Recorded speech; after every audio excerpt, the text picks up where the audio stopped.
Saudações! Ontem teve uma promoção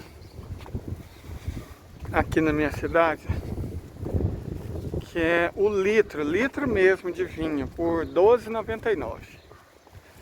Não é um vinho, você fala, oh meu Deus, é um daqueles bens baratinhos. Mas o fato é que eu comprei, né? E aí eu vim aqui na minha mãe para trazer umas coisinhas e simplesmente esqueci o vinho lá em casa. Mas ela estava tão animada, tadinha, em provar o vinho, que eu falei, é mais ou menos uns 25 minutos, meia hora de caminhada, para ir mais 25, meia hora para voltar. E o dia hoje tá bonito, tá fresco. Então cheguei à conclusão que o melhor que eu faço é ir lá em casa e buscar esse vinho, né? E a minha irmã também, também gosta. Eu vou provar. Então, vamos lá. Mas aproveitando que eu estou indo, e se vocês me permitem, vamos trocar umas ideias. Eu li no informe do FMI que eles esperam um crescimento de 6% para a economia chinesa e 2% para a economia americana. Alguém, ironicamente, postou que o informe tinha dito isso, né? E que a imprensa nacional perguntou, né, ironicamente, claro, para qual das notícias a imprensa nacional tinha dado atenção. Era óbvio, né, que era para o crescimento de 2% da economia americana, ignorando que 6% da economia chinesa equivale a acrescentar 2 trilhões de dólares ao PIB do país. E 2% para a economia americana, 500 bilhões, não chega a 500 bilhões, não chega a 450 bilhões. E pior, não compensa a desvalorização da moeda, que a inflação oficial tem 4%, ou seja, vai crescer metade da inflação, não vai, né? Só que a inflação real está quase 8%. Então, na verdade, a economia americana está caindo. O PIB está caindo, que o crescimento do PIB é menor que o crescimento da inflação. As duas coisas não estão diretamente conectadas, mas se o PIB cresce bem menos do que a inflação, a desvalorização da moeda, ainda mais que nós estamos falando de PIB em dólar, de uma moeda, né, que é o dólar. A moeda do país é o dólar. Então, se em dólar o PIB cresceu 2%, mas todas as coisas do país vão se desvalorizar até 8%, isso é o que significa que a inflação, na verdade, a economia americana teve um decréscimo, um crescimento apenas nominal. E você não vê essa discussão. Você não vê, você vê lá, a economia americana vai crescer 2%. E a gente vê que isso significa que se a chinesa vai crescer 2 trilhões e a americana 450 bilhões, e que não vão compensar esses 2%, o que ela perde em termos reais, em função do processo inflacionário, ou da própria desvalorização do capital, né? Que o país não investe, nem em manutenção. Então, a gente tem um debate econômico que é absolutamente falso. Ele ignora o mundo real. E é por isso que a ideia ontem era fazer uma live explicando por que as pessoas não precisavam ficar temerosas. Porque você vê notícia como o Campos Neto querendo entregar o Fundo Soberano do Brasil para a BlackRock, que é uma não notícia, porque ele não tem esse poder. Ele não tem esse poder, não pode simplesmente tomar uma decisão como essa, passar por cima do Senado e tudo bem. Ele não tem esse poder. Ele falou isso para se posicionar após a demissão dele, porque ele vai ser demitido. O que ele fez, o erro contábil de R$1 trilhão, certo? Erro contábil. Parece que o governo Bozo teve erros contábeis de 200 bilhões. no governo, mas esse erro contábil de 1 trilhão é cheio de erro contábil, né? Como eu disse em vídeo meu, a gente precisa se acostumar, nós precisamos nos acostumar a dar às coisas o nome que elas têm. Nós estamos falando de roubo, de desvio. Sabe, a gente tem esse tucanismo da imprensa, ele é muito nefasto, ele é sórdido, porque ele escamoteia a discussão. Sabe, esse tucanismo, erro contábil. Cara, foi o que? Foi fraude? Foi roubo? Foi incompetência? Não sei, deu nome. Erro contábil dá a impressão que, sei lá, né, aconteceu. Não existe isso. Sabe, nós temos que nos acostumar a exigir de quem nos informa que quando falar de um bicho, dê o nome certo. Pra gente saber de que animal se trata. Certo? Se existir no nome, existe o bicho, o que a imprensa, de modo geral, quer? Ignorando o nome, para que as pessoas não saibam da existência do bicho. Certo? Nós já falamos sobre isso. Isso é um princípio filosófico. Inclusive, se vocês me permitem alguma divagação, eu nem vou entrar no mérito de Saussure, do signo e tal, naquele negócio linguístico que eu amo. Tem uma crush minha da época da universidade, que hoje ela é pós-doutora, né? Na linguística, ela ama essas discussões. Na verdade, quando eu conheci ela, lá na minha juventude, eu fazia um curso, ela fazia outro. Ela fazia letras. E eu sempre encontrava ela nos minicursos da vida, né? Ela adorava linguística. Signo, significado, significante e tal, toda essa discussão eu amava. Não entendia muito não, mas, né? Quando jovens nós somos mais ousados do que temos bom senso. Então tava lá, tentando entender alguma coisa de Saussure, depois Foucault, e finalmente as estradas da vida, me tornei professor de filosofia, me levaram até Merleau-Ponty. Claro, Heidegger, ninguém entende Heidegger. Então, não entendendo Heidegger, você tem duas opções. Uma compreensão equivocada de Sartre ou uma busca mais profunda de um entendimento da filosofia heideggeriana, né? De uma espécie de fenomenologia light com Merleau-Ponty. Então, quando eu conheci Merleau-Ponty, eu senti que dava para entender o que Heidegger queria dizer. Heidegger faz essa discussão. Mas quem sou eu na fila do pão para discutir Heidegger? Merleau-Ponty dá. Merleau-Ponty tem uns conceitos interessantíssimos. Eu gosto da ideia do corpo estendido, da percepção, do diálogo dele sobre percepção. E o que eu sinto que a imprensa faz, e aí vocês, se me permitem, vou lançar a mão de Walter Benjamin, é propaganda. A imprensa não informa. Ela não informa. Ela metodicamente engana. Ela faz propaganda. O objetivo dela é a propaganda. A propaganda serve para a verdade como o álcool serve para o incêndio. Ele destrói. A propaganda, e o próprio Walter Benjamin dá esse exemplo, ela é sempre mentirosa. Sempre mentirosa.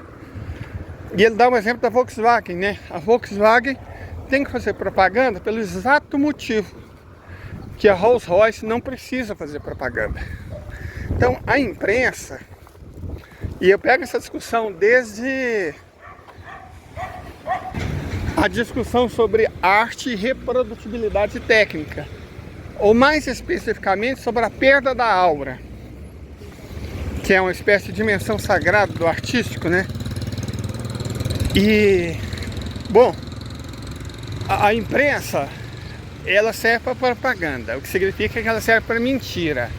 Só que a maneira como ela faz isso é um conceito até que na verdade é weberiano, né? Dessacralização. A perda da aura não é outra coisa senão uma dessacralização. E o liberalismo é interessantíssimo, porque o liberalismo faz exatamente isso.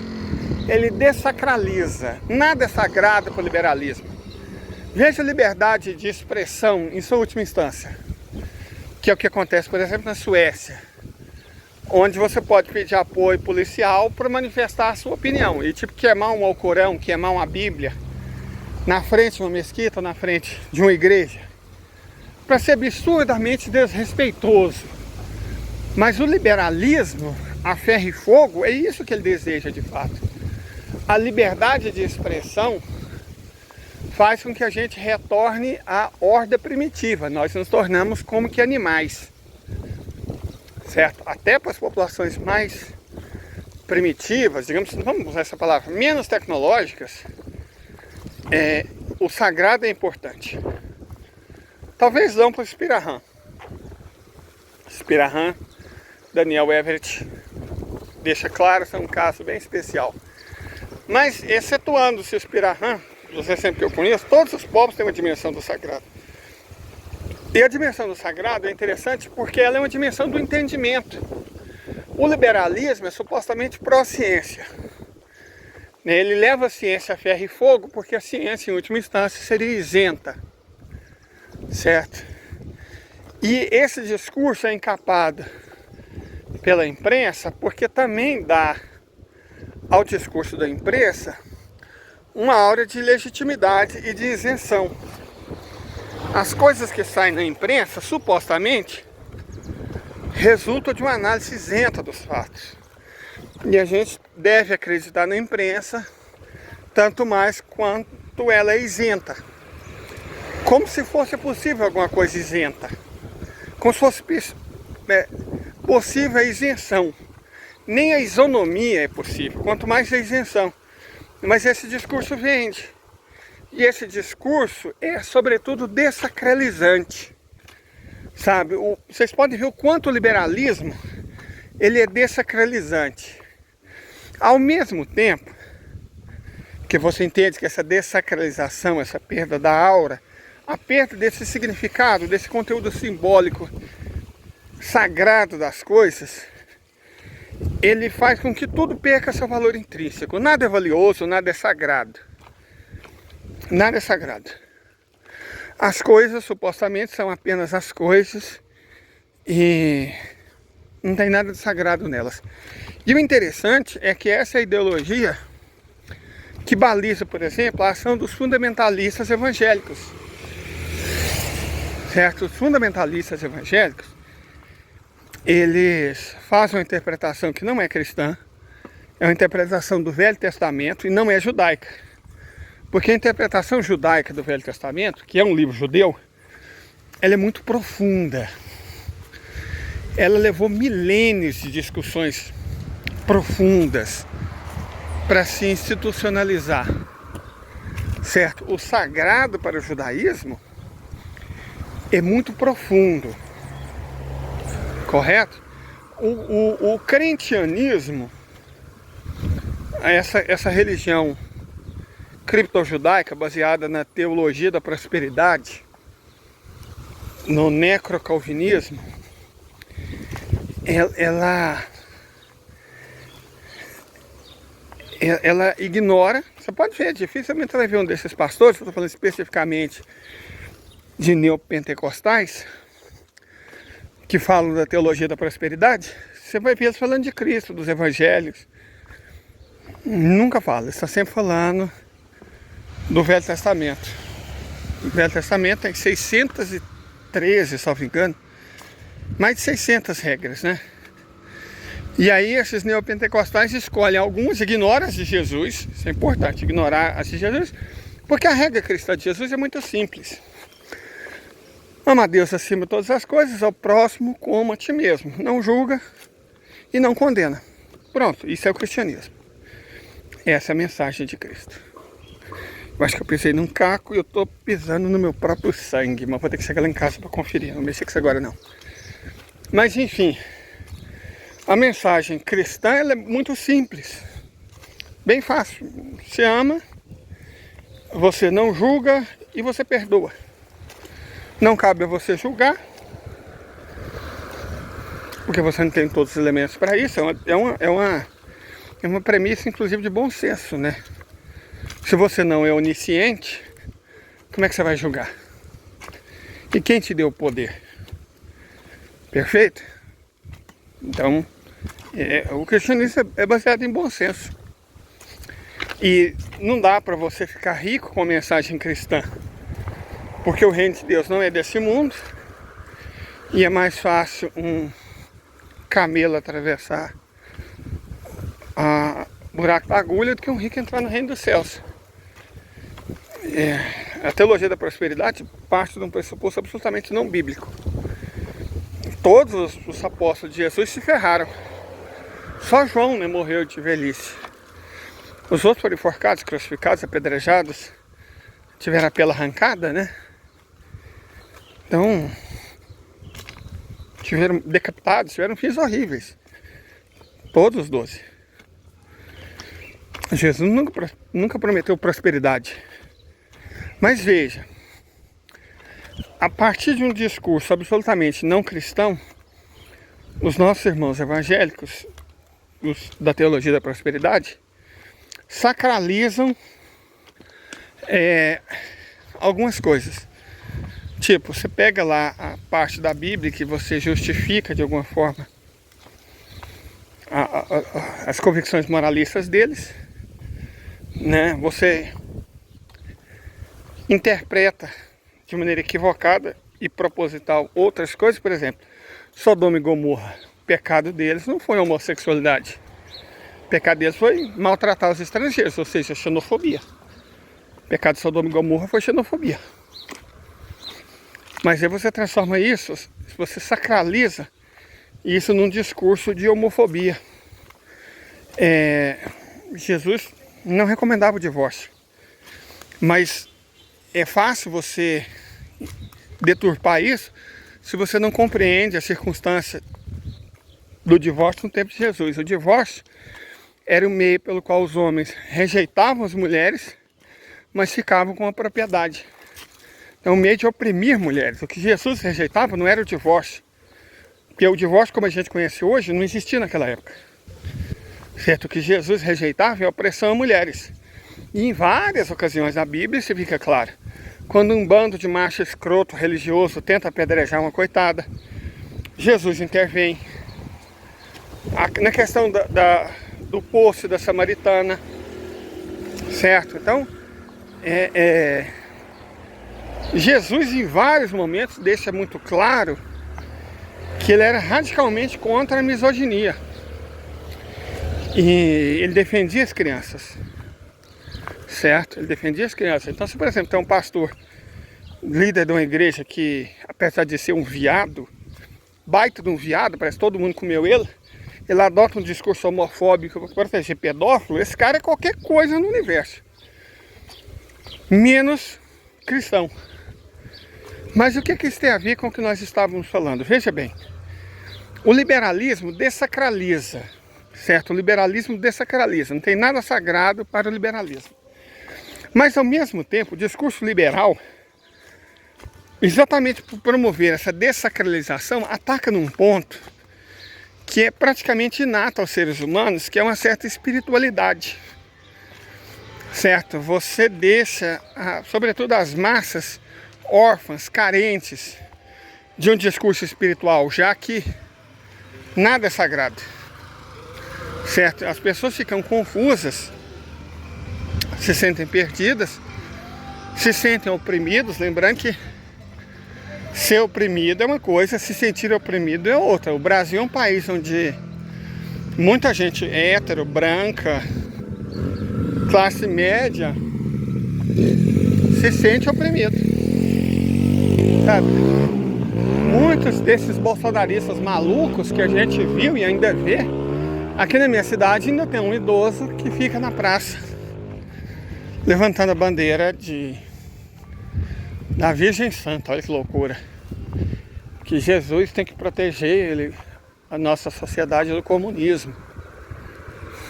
E ele fica lá fazendo discurso bolsonarista, porque ele acredita que o inimigo é o suposto comunismo, que ele não tem a menor ideia do que seja. Que o Brasil parece que a metade da população brasileira acredita que o Brasil está se tornando um país comunista. Quer dizer, são pessoas que não têm a menor ideia do que é comunismo, certo? Mas você tem uma espécie de sacralização invertida. Não é mais o que é sagrado. É uma coisa que Merleau-Ponty não viveu para ver e acredito que Benjamin também não viveu para ver. Benjamin talvez tenha percebido. Walter Benjamin talvez tenha percebido. Pelas circunstâncias dele, né? Ele talvez tenha percebido. O que é essa sacralização invertida? Você não considera sagrado aquilo que está em livros supostamente sagrados. Sagrado passa a ser determinadas convicções, certo? A opinião da pessoa se torna sagrada. E a pessoa pode fazer um discurso anticientífico, anti-histórico, antiético, porque o que é sagrado não é aquilo que o discurso designa. O que é sagrado é o próprio direito de fazer o discurso. Então você chega à conclusão que a ciência pode estar errada, porque na minha opinião, e a minha opinião é sagrada, as coisas são assim, assim, não daquele jeito. Certo? Então você sacraliza não o objeto. Não tem mais nada sagrado para o liberalismo. Essa é uma igreja, tá vendo? Nós estamos chegando numa igreja. Vamos passar por ela. Uma igrejinha católica, feita há uns 100 anos atrás. Igrejinha antiga, pequenininha, né? É da minha comunidade, Santo Antônio. E a única coisa que ela tem, assim, é uma pequena relíquia. E a missa aqui às terças-feiras, as pessoas, a comunidade doa pães, que são abençoados. No fim da missa você ganha um pão, que está abençoado. Um pão. Pãozinho comum. E esse pão, para mim e para todos os fiéis, é sagrado. Certo? Como sagrado é a hóstia, o corpo de Cristo. E o pão também é sagrado, porque ele foi abençoado, né? Ah lá, sagrado. Agora, para o liberal isso não é sagrado, isso é só um prédio. São só pessoas fazendo uma cerimônia antiga e sem sentido. O que é sagrado para o liberal é o direito dele de achar o que ele quiser, de ter a própria opinião. Não interessa se ela é agressiva, se ela é misógina, homofóbica, transfóbica, nazi, facho, não interessa. A opinião dele é sagrada. Vocês entenderam o lance? E a imprensa, esse agente do liberalismo e da propaganda, portanto a difusão de mentira, ela vende essa ideia de que a única coisa sagrada é a opinião. E que por ser sagrada a opinião vale mais do que a ciência, do que a evidência, do que a religião, do que a espiritualidade. A opinião é a única coisa que tem que ser defendida. O direito, como é que os bolsonaristas falam? A livre expressão, né? De falar o que eles querem é sagrado. Isso é sagrado. Então você dessacraliza o objeto. Ali um objeto, ó. Nossa capelinha humilde, tadinha. Pequenininha. E você sacraliza no lugar dela uma entidade abstrata que todo mundo pode ter. A opinião. Veja bem, para você entrar naquela igreja, não te é exigido nada. Mas para você comungar, você tem que ser cristão, católico, ter feito a Eucaristia e não estar em pecado. E se você estiver em pecado, você necessita antes se confessar. Para simplificar, né? Então é isso. Mas você não precisa de nada para entrar. Você pode entrar lá. Agora, a igrejinha, ela é um espaço, né? Foi construída pela comunidade, mantida pela comunidade, limpa pela comunidade, é cercada pela comunidade. Aqui nesse bairro, gente, é óbvio que esse bairro não tem gente rica, vocês estão vendo? É um bairro sem gente rica. As pessoas são pequenos comerciantes, são trabalhadores, tem borracheiro, dono de bar, muitos donos de propriedades familiares de sítio. Aí chega na segunda, as pessoas vão no pároco e doa a cesta básica. Quem não tem dinheiro para doar a cesta básica, doa 5 quilos de arroz. Você faz algumas cestas básicas. O padre conhece a comunidade, né? Ele é um senhorzinho bem, já tem uns 80 anos. O padre que nos atende aqui. Então ele sabe quem precisa. E aí você pega essa cesta e se distribui. Quem recebe a cesta nunca sabe quem doou. Então quem doa nunca sabe para quem vai. Porque não é essa a questão. Essa não é de forma alguma a questão. A questão é amai-vos como eu vos amei. Sagrado é o amor. Eu até tenho estatuado aqui, deixa eu mostrar para vocês. Aqui, ó. Não sei se dá para ver. 13 embaixo dessa gaiola aberta. Coríntios, é importante ter fé, esperança e amor, mas o mais importante é o amor. Mas voltando, a imprensa, ela difunde o liberalismo. A Globo defende o liberalismo com unhas e dentes. Todo Estado é malvado, o imposto é roubo. Sagrado é só a liberdade de opinião, mesmo que ela signifique mentir, injuriar, agredir. Sabe? Isso é a única coisa sagrada, porque diferente de uma igrejinha que todo mundo tem, ou de fé, todo mundo tem não, né? A igrejinha tem que ser construída. Você tem que aparar aqui. Como ela foi construída? Deixa eu mostrar de novo. Como ela foi construída no 20, aquilo foi aplainado à unha. Foi aplainado à unha. Então o terreno teve que construir. E a manutenção também é feita pela comunidade, né, e tal. É complicado você fazer uma igrejinha. E ela não deixa ninguém rico. O padre, na verdade, é um frei franciscano. E como todo franciscano, tudo que ele tem cabe numa mala. Ele já tem uns 80 anos e nunca ficou nem vai ficar rico. Pelo contrário, para você ser franciscano, você tem que abrir mão de todas as suas posses. Você trabalha pelo que você acha sagrado, mas o liberal não acha nada sagrado. A única coisa sagrada para o liberal é o direito à opinião. E nesse direito à opinião ele camufla toda sorte de coisas sórdidas. Por que eu falo isso? Porque o Ocidente, politicamente, ele é liberal. Certo? Politicamente ele é liberal. Não tem nada sagrado para ele. Você vê a questão do filme Barbie? Né? Barbie. Não o nazismo que os Estados Unidos apoiaram que ajudou a matar o Che Guevara. É Barbie a boneca. Acho que feita pela Mattel, né? Eu vejo os mesmos evangélicos que falaram mal da Xuxa, que ela tinha feito um pacto com o demônio. Fica procurando chifre, pelo em ovo, chifre, cabeça de cavalo nos filmes da Disney. Incrível como eles conseguem encontrar Satã nos filmes da Disney, Satã nas músicas da Xuxa, mas não conseguem encontrar o diabo onde ele está, que é onde Jesus se ausenta. É impressionante isso. Na igreja deles o diabo está sempre presente, por isso que ele tem que estar sempre expulso, né? O diabo não tem medo da igreja deles, porque se ele está sempre lá, é óbvio que ele se sente bem-vindo. Eu desconfiaria de um lugar onde todo culto está o capeta. O capeta está sempre presente, ele não se sente intimidado. Não se sente intimidado em alguns tipos de igreja, está sempre lá.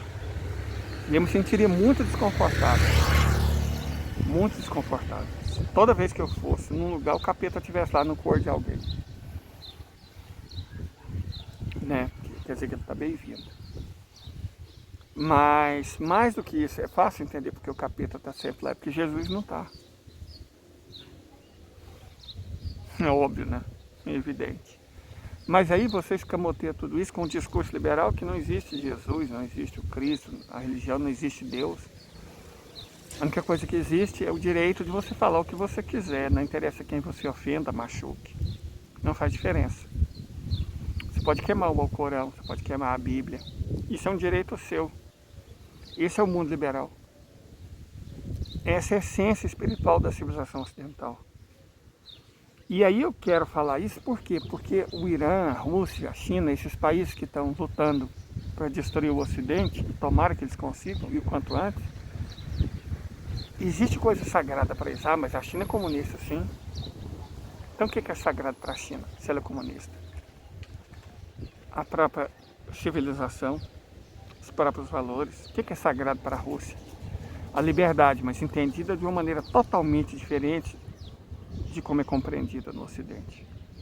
Não é a liberdade de você falar o que quiser, é a liberdade de você exercer a sua civilização, o seu idioma, a sua língua, a sua cultura, a sua religião, ou a sua não religião. A maioria dos russos que eu conheci era ateus, e eles se sentiam muito russos, como os ortodoxos se sentem russos, como os muçulmanos tchetchenos, tártaros, balcários, cabardinos se sentem russos, como o Shoigu, que é mongol e portanto budista, se sente russo. Você não precisa de uma religião para se sentir russo. Sagrada é a sua civilização, o seu povo. Mas veja, Margaret Thatcher, essa ícone liberal, falou que não existe povo. Existem pessoas. Então esse é o discurso liberal. E eu acredito que contra isso vale a pena lutar. E exatamente porque contra isso vale a pena lutar, contra isso tem gente lutando.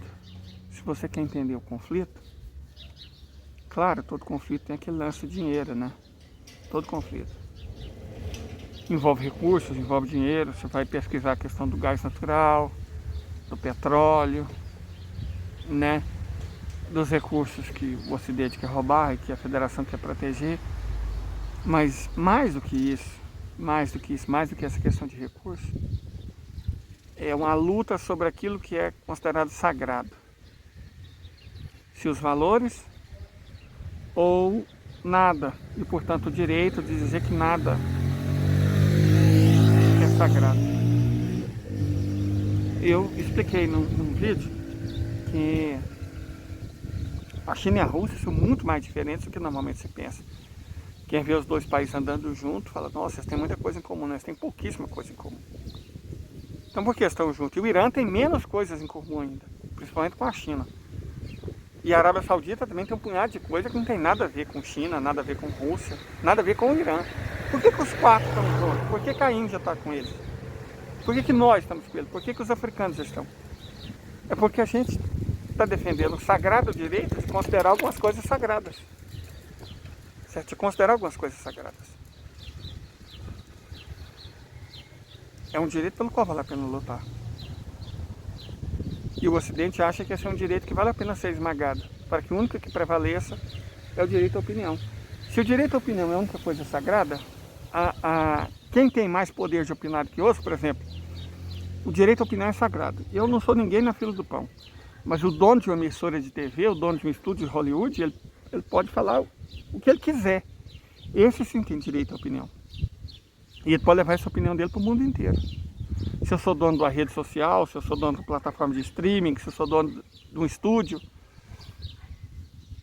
se eu sou dono de uma empresa de compartilhamento, se eu sou dono de uma emissora de rádio, de TV, se eu sou dono de um jornal, de uma revista, aí eu posso levar a minha opinião para o mundo inteiro. Aí compensa eu defender isso como sagrado.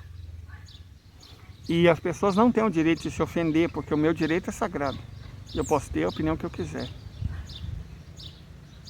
Certo? Aí eu desacralizo o resto do mundo. Eu volto à discussão do início, segundo o qual tudo passa a não significar nada, porque acho que foi Nara Leão, né? Eu não sei quem compôs, cantava: de que vale o paraíso sem amor? Além do horizonte existe um lugar. Não sei se é do João Gilberto, Mas eu lembro dessa música na voz da Nara Leão. Todo mundo busca esse lugar. E intuitivamente a gente sabe que paraíso liberal não vale nada sem amor. O amor é uma coisa sagrada. Deveria ser mais sagrada do que a opinião. Mas tem gente que não concorda com isso. São os liberais, meus inimigos. Acho que se todo mundo te ama, se todo mundo gosta de você, camarada, você está fazendo alguma coisa muito errada, você não está se posicionando. Hoje apareceu um troll lá no comentário meu falando que o que eu estava falando era ininteligível. Era uma conta sem seguidor nenhum, só com nome e número, feito claramente para me ofender. Mas eu deixei. É a opinião dele, não é sagrada. Mas eu gosto de expor os idiotas. É muito melhor do que deixar eles famosos. Certo? Então é isso. Cheguei aqui na porta de casa, vou pegar o vinho e vou levar para minha mãe. Família sagrada. Até mais, gente.